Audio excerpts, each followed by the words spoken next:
tell me about what you answered and why. I can only pick one racial category? That's the trick. Other. You are other? Yeah, other Filipino. Yeah. Yeah, that's it. The U.S. Census Bureau categorizes race into 5 groups: white, Black or African American, American Indian or Alaskan Native, Asian, and Native Hawaiian or other Pacific Islander. According to the census, Filipinos are considered Asian. But is this accurate? No right answer. Don't stress out. Would you prefer the first one? I got into an argument with one of my Korean friends. He's like, Filipinos are Pacific Islanders. And I'm like, no, they're like Asian. They're part of like the continent Asia. Most of my life I consider myself Asian. I identified as both Asian and Pacific Islander. I identified myself as Asian. I identify as Black, Mexican, and Filipino. As like a reference to Filipino people, you hear Asian more, and just generally you hear the word Asian more. I am an Asian American person and feminist and consider myself Asian and Filipino. My mom would tell us that Filipinos are Pacific Islanders and not Asian. Filipinos are the 4th largest immigrant group in the United States. But people still ask.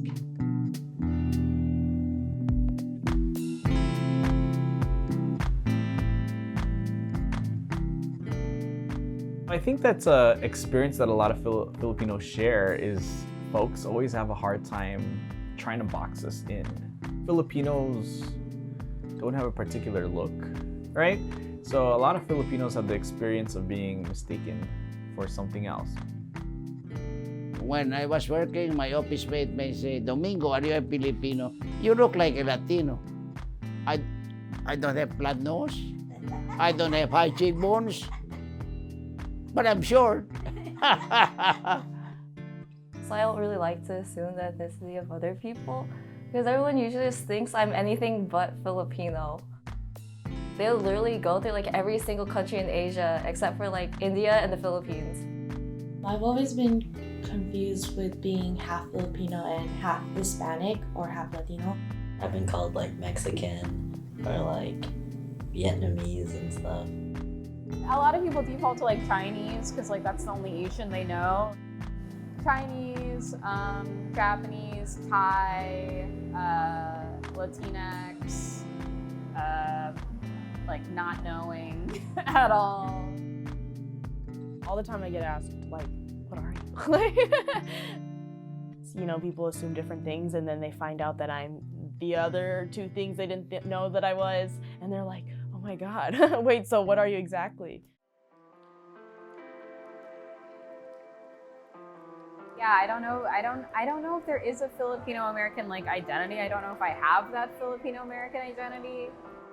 I think Filipino Americans in the United States have such diverse views on identity and diverse views on race. Sometimes Filipino Americans don't feel as Asian because their culture seems more westernized or more hybrid or colonial than other groups. Like, I think that most people have this perception that being Asian means specifically to East Asians, but you don't think about like Southeast Asians or South Asians. Being racial and multi-ethnic is like super confusing. It's super challenging. My mom is Mexican and Filipino. My dad is Black, but my mom was the one that raised me and my brother with the Black identity. When folks talk about race, they're so quick to box people into the usual things like white, Black, Latino, Asian, and they think that's the whole story. But when in fact, the Filipino case shows that there's a lot of moments when Filipino Americans relate to folks who may not necessarily fit in the standard box that people see them in. I always kind of feel like a stranger, you know, with people from my Filipino community. Yeah, I'm Filipino, but the only thing I can really claim to that is that I am. You know, I don't speak Tagalog, I don't understand. I mean, I don't know a lot of the food. I do feel kind of like an imposter, you know, like hanging around people from the Filipino community. I grew up in a very Filipino household, a traditional Filipino household. In fact, I grew up with my parents speaking to me only in Tagalog or Kapampangan. In kindergarten, I had to be sent back because I could not speak English at all. A lot of times people would make fun of me because I did have an accent and I did grow up like different in a way. Do I have to be Filipino? Can I be American? Is it possible to be both?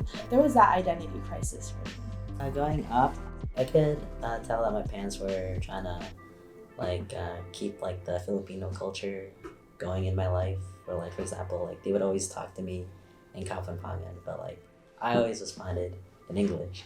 Sometimes there's that sense of like, I feel like I'm not like Filipino enough, but at the moment I say I'm learning more about my culture through this club, so I'm trying to work on it. There's this saying in the Philippines that Filipinos spent 300 years in the convent and 50 years in Hollywood. The Philippines was occupied by Spain for 377 years and by the United States for 48, before finally gaining independence in the period after World War II. Both the Spanish and American colonial period play a big role in why Filipinos sometimes feel less Asian. There's a lot of like Spanish relations that we have, like even our language has it, our last names have like Spanish in it. Well, my last name is Angeles, and it does have Hispanic or Latino roots. My great-great-grandfather was one of the Spanish conquistadores. You think about the Tagalog language, right? You have a lot of words that are similar between Tagalog and Spanish.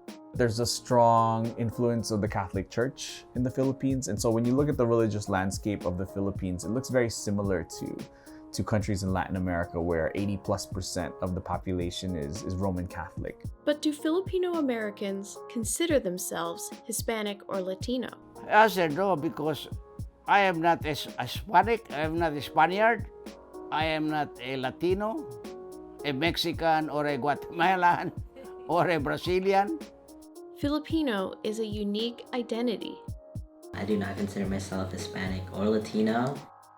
I know that there's discourse about Filipinos being the Latinos of Asia, but I don't consider myself Hispanic or Latino. So what are you? Instead, let's ask, who are you? What's difficult is that there aren't a lot of opportunities for Filipino Americans to learn about themselves. We can create our own representation. We need opportunities to put our Filipino experience front and center. When I was an undergrad in college, what I noticed is that while there were Asian American Studies classes, within the curriculum, within the reading, there wasn't a whole lot about Filipino American stories. So I always like to tell folks that I wrote the book that I wish I had the chance to read when I was in college. It's been really cool to see folks, especially young folks, that have found something useful in this book. We can build our own communities. Basically, our goal is to create like a family, friend-oriented community for students at this school, and we're open to anyone. You don't have to be Filipino. We have like just social events for students to get to know other students that are going through the same thing. I get to show my parents that I'm learning about the culture that they lived growing up in their childhood. It's cool because most my friend groups, some of them aren't Filipino, but yet they're willing to learn about culture, our culture, and at the same time, like there's people willing to learn about their culture.